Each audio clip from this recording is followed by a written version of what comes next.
But actually ಏನೇ ಭಯ ದೊಡ್ಡವರಿಗಂತೂ ಖಂಡಿತ ಭಯ ಇದ್ದೇ ಇರುತ್ತೆ ಡಾಕ್ಟರ್. ಯಾಕಂದರೆ ಸ್ಕೂಲ್ ರಿಓಪನ್ ಆಗ್ತಾ ಇದೆ, ಮಳೆ ಇದೆ, ಡೆಂಗು ಪ್ರಕರಣಗಳು ಜಾಸ್ತಿ ಆಗ್ತಾ ಇದೆ. ಹೀಗಿರುವಾಗ ಪೇರೆಂಟ್ಸ್ ಆಗಿ ಏನು ಪ್ರಿಕಾಷನ್ ತೊಗೋಬೋದು ಡಾಕ್ಟರ್ ಮಕ್ಕಳಿಗೆ? ಒಂದು ಯಾವ ಟೈಮ್ನಲ್ಲಿ ಇದು ಬಂದಿದೆ ಅಂತ, ಈಗ ಪುನಃ ಬಂದಿರುವಂಥದ್ದು ಯಾವ ಟೈಮ್ನಲ್ಲಿ ಅಂತ ಹೇಳೋದು ಇಂಪಾರ್ಟೆಂಟ್. ಈಗ ಮಳೆಗಾಲ ಆರಂಭ ಆಯಿತು, ಈಗ ಯಾವುದೋ ಬೇಸಿಗೆಯಲ್ಲಿ ಬಂದರೆ ಆಗುವ ಇಂಪ್ಯಾಕ್ಟ್ ಅಥವಾ ಮಳೆಗಾಲದಲ್ಲಿ ಎಲ್ಲ ಒಂದೇ ಇಂಪ್ಯಾಕ್ಟ್ ಅಲ್ಲ.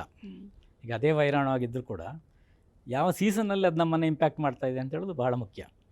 ಹಾಗೆ ಈ ಸೀಸನ್ನಲ್ಲಿ ಈಗ ಮಳೆಗಾಲ ಆರಂಭ ಆದ ತಕ್ಷಣ ಒಂದು ಮೇಜರ್ ನೆಗೆಟಿವ್ ಫ್ಯಾಕ್ಟರ್ ಏನು ಅಂತ ಹೇಳಿದರೆ, ಈ ಸಾಮಾನ್ಯ ಕೋಲ್ಡ್ ಕಾಫ್ಗಳು, ವೈರಲ್ ಫೀವರ್, ಇನ್ಫ್ಲೂಯೆನ್ಸಾ ಇದೆಲ್ಲ ಭಾಳ ಕಾಮನ್ ಆಗಿ ಆಗ್ತಾ ಇರ್ತದೆ. ಅಥವಾ ಮಳೆಗೆ ಒದ್ದೆ ಆಗಿ ಏನೋ ಆ ದಿವಸ ಶೀತ ಜ್ವರ ಆರಂಭ ಆಗ್ತದೆ. ಹಾಗೆ ಆದ್ದರಿಂದ ತೊಂದರೆ ಅಂತಲ್ಲ.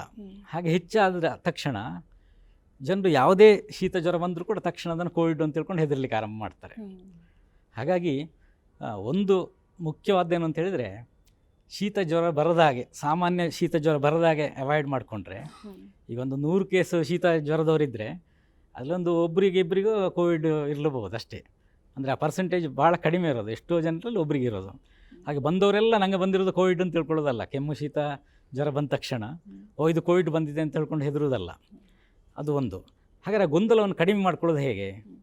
ಜನರಿಗೆ ಈಗ ಪರೀಕ್ಷೆ ಇರ್ತದೆ, ಸಾಮಾನ್ಯ ಮಾರ್ಚ್ ಏಪ್ರಿಲ್ನಲ್ಲಿ ಪರೀಕ್ಷೆಗಳಿರ್ತದಲ್ಲ. ಆ ಪರೀಕ್ಷೆ ಟೈಮ್ನಲ್ಲಿ ಯಾವುದೇ ಮಕ್ಕಳಿಗೆ ಕೂಡ ಶೀತ ಜ್ವರ ಆಗದಾಗ ಪೇರೆಂಟ್ಸ್ ನೋಡ್ಕೊಳ್ತಾರೆ ನೋಡಿ. ಅಂದರೆ ಶೀತ ಜ್ವರ ಬರೋದೇ ಇಲ್ಲ ಅಂತಲ್ಲ, ಇರ್ತದೆ ಎಲ್ಲ ಕಡೆ. ಮಕ್ಕಳಿಗೆ ಬರೆದಾಗ ನೋಡ್ಕೊಳ್ತಾರೆ, ಯಾಕೆ ಎಕ್ಸಾಮ್ ಇದೆ, SSLC ಎಕ್ಸಾಮ್ ಇದೆ, PUC ಎಕ್ಸಾಮ್ ಇದೆ. ತುಂಬ ಕೇರ್ಫುಲ್ಲಾಗಿ ಮ್ಯಾನೇಜ್ ಮಾಡಿ ಫುಡ್ ಸಿಸ್ಟಮ್ ಅಥವಾ ಅವ್ರ ಲಿವಿಂಗ್ ಸ್ಟೈಲ್ ಇದನ್ನೆಲ್ಲ ಸ್ವಲ್ಪ ಸರಿ ಮಾಡಿಕೊಂಡ್ರೆ ಅದನ್ನು ತಡಿಲಿಕ್ಕೆ ಆಗ್ತದೆ ಅಂತ ಹೇಳೋದು ಸ್ಪಷ್ಟ. ಹಾಗಾಗಿ ಆಹಾರದಲ್ಲಿ ಸ್ವಲ್ಪ ಮಾಡಿಫಿಕೇಷನ್ ಮಾಡಿಕೊಂಡು, ಆಹಾರದಲ್ಲಿ ಮುಖ್ಯವಾಗಿ ಈ ಆಯುರ್ವೇದದ ಒಂದು ವರದಾನ ಏನು ಅಂತ ಹೇಳಿದರೆ, ಸೀಸನಲ್ ರೆಜಿಮೆನನ್ನು ಆಯುರ್ವೇದ ಹೇಳಿದೆ. ಯಾವ ಸೀಸನಲ್ಲಿ ನಮಗೆ ಹೇಗೆ ಫುಡ್ ಸಿಸ್ಟಮ್ ಬೇಕು ಅಂತ. ಈಗ ಒಂದು ಬಜ್ಜಿ ಬೋಂಡ ಏನೋ ಇದೆ, ಅದನ್ನು ನೀವು ಸಮ್ಮರಲ್ಲಿ ತಗೊಂಡ್ರೆ ವಾಂತಿ ಭೇದಿ ಆಗೋ ಚಾನ್ಸಸ್ ಜಾಸ್ತಿ ಇರ್ತದೆ. ಮಳೆಗಾಲದಲ್ಲಿ ತಗೊಂಡ್ರೂ ವಾಂತಿ ಭೇದಿ ಚಾನ್ಸಸ್ ಜಾಸ್ತಿ ಇರ್ತದೆ. ಅದೇ ಬೋಂಡವನ್ನು ಅದೇ ಯಾರು ನಿಮ್ಮ ಅಮ್ಮ ಮಾಡಿದರೆ ಅವರೇ ಪುನಃ ಮಾಡಿದರೆ, ಏನೆಲ್ಲ ಇಂಗ್ರೀಡಿಯೆಂಟ್ ಹಾಕಿ ಮಾಡಿದ್ದಾರೆ ಅದನ್ನೇ ಹಾಕಿ ಅದೇ ರೀತಿ ತಯಾರು ಮಾಡಿದರೆ ಚಳಿಗಾಲದಲ್ಲಿ ತಗೊಂಡಾಗ ಏನಾಗೋದಿಲ್ಲ ಅದು. ಯಾಕೆಂತೇಳಿದರೆ ಚಳಿಗಾಲದ ಸ್ವಲ್ಪ ಜಿಡ್ಡಿನಂಶ ಹೆಚ್ಚಿರುವಂಥ ಐಟಮ್, ಡೀಪ್ ಫ್ರೈಡ್ ಫುಡ್ಡನ್ನು ಸ್ವಲ್ಪ ತಗೊಂಡ್ರೆ ಏನು ತೊಂದರೆ ಇಲ್ಲ ಅಂತ ಆಯುರ್ವೇದದಲ್ಲಿದೆ. ಡೈಜೆಷನ್ ತುಂಬ ಸ್ಟ್ರಾಂಗ್ ಇರ್ತದಾಗ. ಹಾಗಾಗಿ ಫುಡ್ ಒಂದೇ ಆದರೂ ಕೂಡ ನಮ್ಮ ದೇಹ ಯಾವ ವಾತಾವರಣದ ಜೊತೆಯಲ್ಲಿದೆ ಅದನ್ನು ಹೊಂದ್ಕೊಂಡು ನಮ್ಮ ಮೇಲೆ ಅದು ಇಂಪ್ಯಾಕ್ಟ್ ಮಾಡೋದು. ಹಾಗೆ ಇಲ್ಲಿ ಕೂಡ ಆ ಸೀಸನಲ್ ರೆಜಿಮೆನ್ ಆಯುರ್ವೇದದಲ್ಲಿ ಏನು ಹೇಳಿದ್ದಾರೆ, ಈ ಮಳೆಗಾಲದಲ್ಲಿ ಏನು ಮಾಡಬೇಕು ಅಂತ ಆ ಕೇರ್ ತಗೊಂಡ್ರೆ ಆಗ ಶೀತ ಜ್ವರ ಕೆಮ್ಮು ಇದೆಲ್ಲ ಭಾಳ ಕಡಿಮೆ ಆಗ್ತದೆ. ಆಗ ಕನ್ಫ್ಯೂಷನ್ಸ್ ಕಡಿಮೆ ಆಗ್ತದೆ. ಅದು ಬರೀ ರೆಗ್ಯುಲರ್ ನಮ್ಮ ಸಾಮಾನ್ಯವಾಗಿ ಬರುವ ಶೀತ ಜ್ವರಕ್ಕೆ ಮಾತ್ರ ಅಲ್ಲ, ಈ ಕೋವಿಡ್ನಂತಹ ಕಾಯಿಲೆಯನ್ನು ತಡೆಯಲಿಕ್ಕೆ ಕೂಡ ತುಂಬ ಅನುಕೂಲಕರ. ಅದರಲ್ಲಿ ನೋಡಿ ತುಂಬ ಸರಳವಾದ ಕೆಲವಷ್ಟಿದೆ. ಒಂದು, ಯಾವ ಟೇಸ್ಟ್ನ ಫುಡ್ ತಗೊಳ್ಬೇಕು ಅಂತ.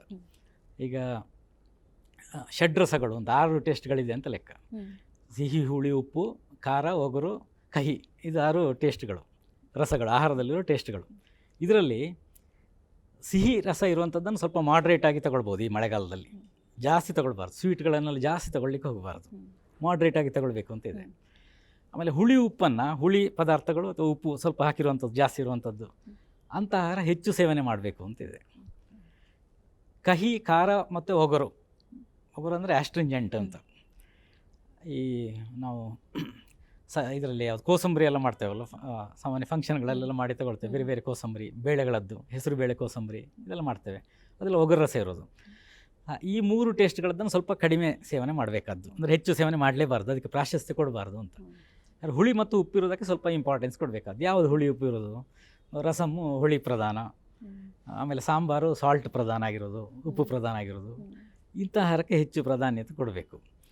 ಆಮೇಲೆ ಸ್ವಲ್ಪ ಜಿಡ್ಡಿನ ಅಂಶ ಇರುವಂಥದ್ದು, ತುಂಬ ಡೀಪ್ ಫ್ರೈಡ್ ಫುಡ್ ಅಲ್ಲ, ಹೆಚ್ಚು ಅಲ್ಲ, ಅದು ಸ್ವಲ್ಪ ಪ್ರಮಾಣದಲ್ಲಿ ಸ್ವಲ್ಪ ತುಪ್ಪ, ಎಣ್ಣೆ ಇದನ್ನೆಲ್ಲ ಬಳಸಬೇಕು ಅಂತ ಈ ಸಮಯದಲ್ಲಿ.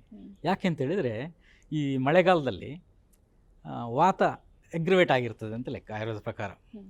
ಈ ವಾತ ಎಗ್ರಿವೇಟ್ ಆಗಿರೋ ವಾತವನ್ನು ಕಡಿಮೆ ಮಾಡಬೇಕಾದ್ರೆ ಅದಕ್ಕೆ ಎಣ್ಣೆ ಒಂದು ಆ್ಯಂಟಿಡೋಟು. ಜಿಡ್ಡಿನ ಅಂಶ ಅಂತ ಹೇಳಿದ್ರೆ ಅದನ್ನು ವಾತವನ್ನು ಕಡಿಮೆ ಮಾಡ್ತದೆ, ತುಪ್ಪ ಕೂಡ ಸ್ವಲ್ಪ ಕಡಿಮೆ ಮಾಡ್ತದೆ, ಎಣ್ಣೆ ಪ್ರಮುಖವಾಗಿ ಕಡಿಮೆ ಮಾಡ್ತದೆ. ಹಾಗಾಗಿ ಸ್ವಲ್ಪ ಜಿಡ್ಡಿನ ಅಂಶ ಉಳ್ಳ ಆಹಾರ, ಅಂದರೆ ಬರೀ ಡ್ರೈ ಯಾವುದೋ ದೋಸೆ ತಗೊಳ್ಳೋದಿದ್ರು ಡ್ರೈ ತಗೊಳ್ಳೋದು, ರೊಟ್ಟಿ ತಗೊಳ್ಳೋದಿದ್ರು ಡ್ರೈ, ಹಾಗೆ ತಗೊಳ್ಬಾರ್ದು. ಸ್ವಲ್ಪ ಎಣ್ಣೆ ಹಾಕ್ಕೊಳ್ಬೇಕು ಅಥವಾ ತುಪ್ಪದ ಅಂಶ ಬೇಕು, ಆ ರೀತಿಯಲ್ಲಿದ್ದರೆ ಒಳ್ಳೆಯದು.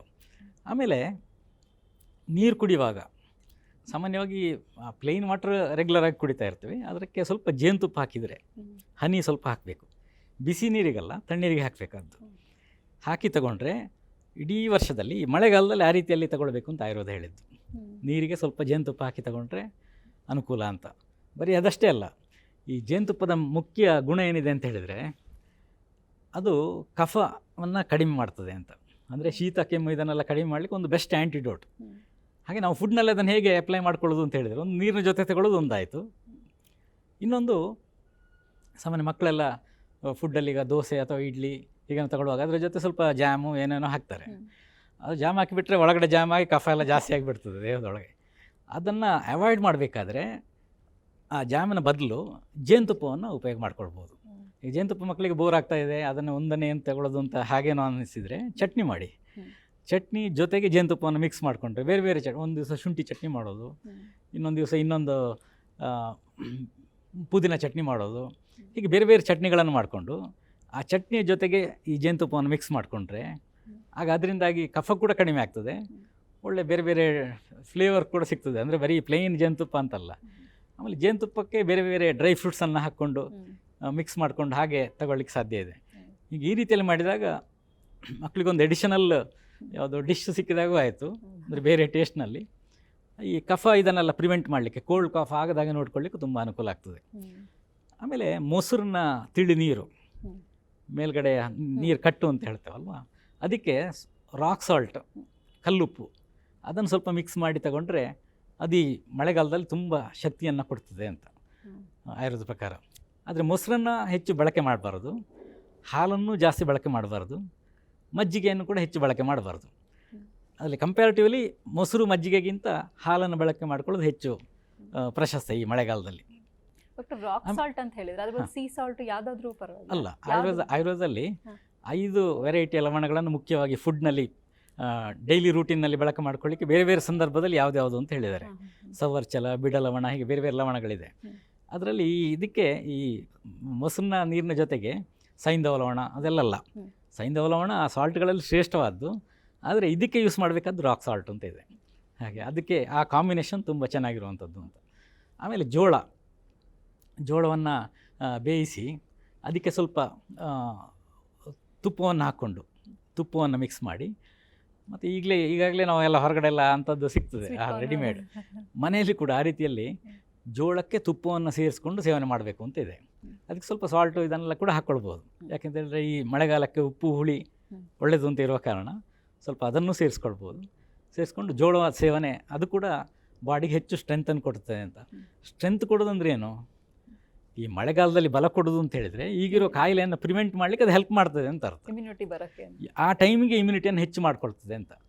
ಟೆಂಪರರಿ ಆಗಿರುವಂಥ ತಾತ್ಕಾಲಿಕವಾದ ಇಮ್ಯುನಿಟಿ ಇದೆಯಲ್ಲ, ಅದು ಬಹಳ ಮುಖ್ಯ.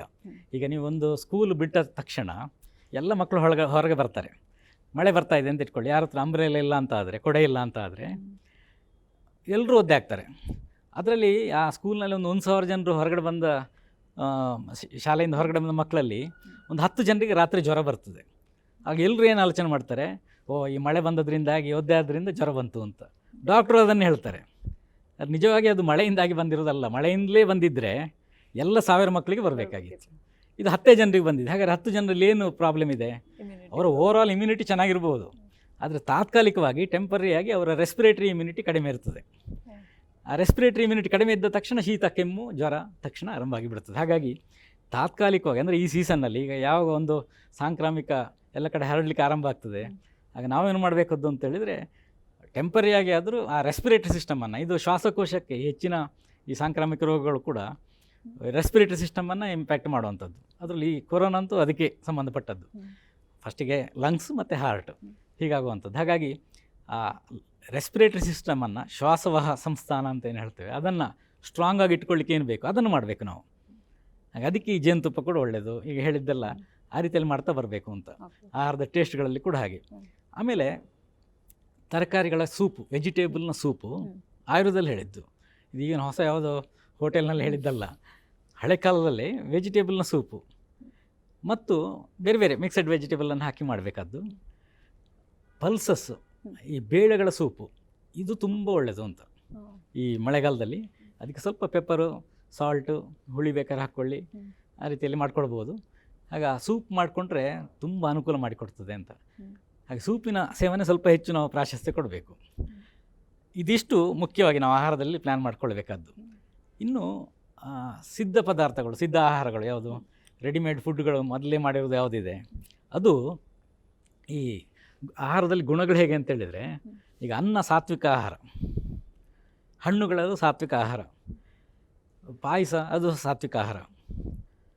ಆದರೆ ಅದು ಪ್ರಿಪೇರ್ ಮಾಡಿ ಎಷ್ಟು ಹೊತ್ತಾಯಿತು ಅಂತ ಇಂಪಾರ್ಟೆಂಟ್. ಈಗ ಅನ್ನ ಮಾಡಿದ ಮೇಲೆ ಒಮ್ಮೆ ಅನ್ನ ಪ್ರಿಪೇರ್ ಮಾಡಿದರೆ 3 ಗಂಟೆ ಒಳಗಡೆ ಅದನ್ನು, ಒಂದು ಯಾಮದೊಳಗೆ ಅದನ್ನು ಸೇವನೆ ಮಾಡಬೇಕು ಅಂತ. ಒಂದು ಯಾಮ ಕಳೆದ್ರೆ ಅದು ಅದರ ಸಾತ್ವಿಕ ಗುಣವನ್ನು ಕಳ್ಕೊಂಡು ರಾಜಸಿಕ ಅಥವಾ ತಾಮಸಿಕ ಗುಣವನ್ನು ಪಡ್ಕೊಳ್ತದೆ ಅಂತ. ಅದು ಕೊಳ್ತರೆ, ಹಳಸಿ ಹೋದರೆ ಅದು ತಾಮಸಿಕ ಗುಣವೇ ಆಯಿತು.